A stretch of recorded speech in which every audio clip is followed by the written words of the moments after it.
आइए बच्चों, इस वीडियो में आप सबका स्वागत है। आज हम लोग शब्द रूप के विषय में जानेंगे।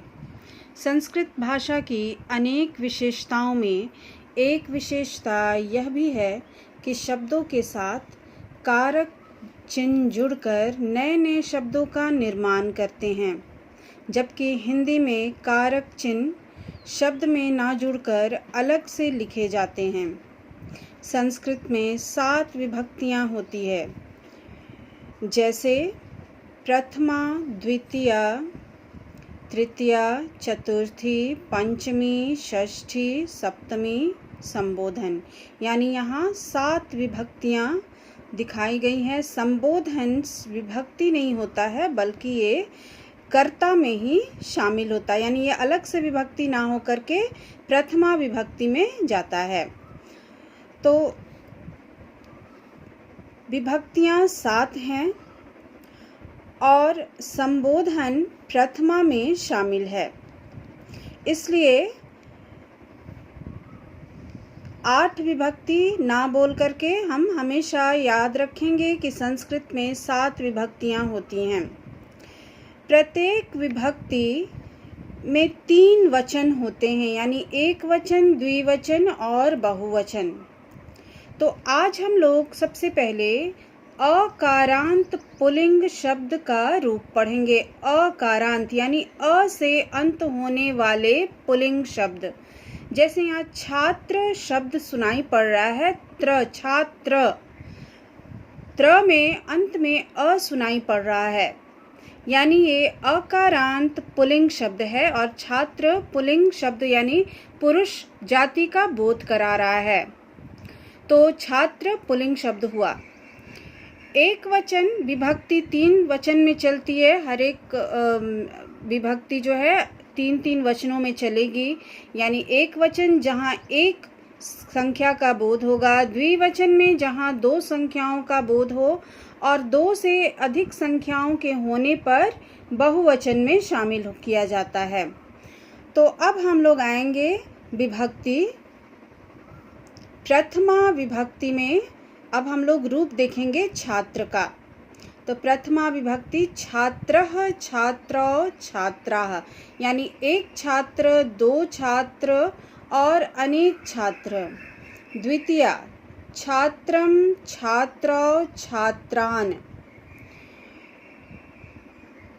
तृतीया छात्रेण, छात्राभ्यां, छात्रैः। चतुर्थी छात्राय, छात्राभ्यां, छात्रेभ्यः। पंचमी छात्रात्, छात्राभ्यां, छात्रेभ्यः। षष्ठी छात्रस्य, छात्रयोः, छात्राणां। सप्तमी छात्रे, छात्रयोः, छात्रेषु। संबोधन हे छात्र, हे छात्रौ, हे छात्रा। तो यहाँ पर हम लोगों ने छात्र का शब्द रूप देखा। अब हम लोग देखेंगे कि विभक्ति में एक बात और मैं तुम लोगों को समझा दे रही हूँ कि जैसे विभक्ति का अर्थ होता है कारक, यहाँ प्रथमा का मतलब हो गया कर्ता कारक, कर्ता का चिन्ह हो गया ने। उसी तरह से द्वितीया में कर्म का बोध होगा, यानी कर्म कारक हो गया। और इसका तुम्हारा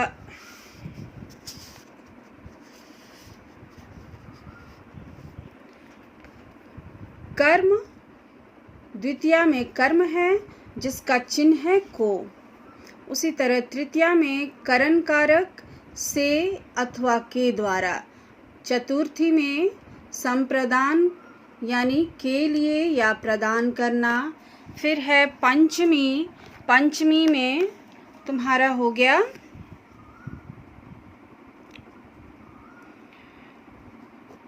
आपादान कारक, यानी से या अलग होने। से का अर्थ यहाँ पर अलग होने के संबंध में हो जाएगा, जबकि चतुर्थी में संप्रदान में से करण में, तृतीया में करण में से का मतलब हो गया के द्वारा।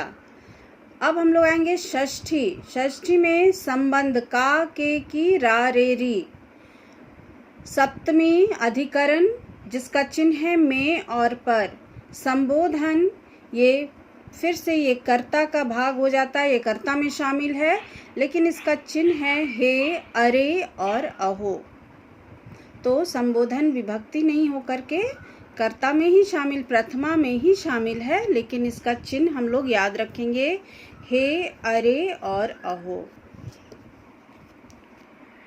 पहले ही ये चीज़ तुम लोग कॉपी में लिख चुके होंगे। मैंने मैसेज में दिया था होमवर्क करने के लिए कि छात्र का शब्द रूप अपनी कॉपी में लिख लेने को, तो मेरे ख्याल से तुम लोगों ने लिख लिया होगा। ये जस्ट हम लोग केवल इसको एक्सप्लेन करने के लिए कि किस तरह से समझना है और याद करना है। तो पूरे छात्र के रूप को याद कर लोगे। ऑलरेडी हम लोग इसको 6 में किए हैं, ये तुम लोगों का एक तरह से रिवीजन भी हो जाएगा। तो इसको अच्छे से कॉपी में लिख लेना अगर नहीं लिखे हो तो, और इसको याद करना। और याद रखना कि अकारांत यानी जितने भी शब्द, पुल्लिंग शब्द जो अ से अंत होने वाले हैं, उनके रूप इसी तरह से चलेंगे। जैसे राम है, बालक है, फिर छात्र हो गया। तो अकारांत पुल्लिंग वाले सभी शब्दों को इसी तरह से रूप चलेगा। इसी तरह से एक रूप याद करोगे तो बाकी सब भी तुम लोगों को आसानी होगा करने में। बाय।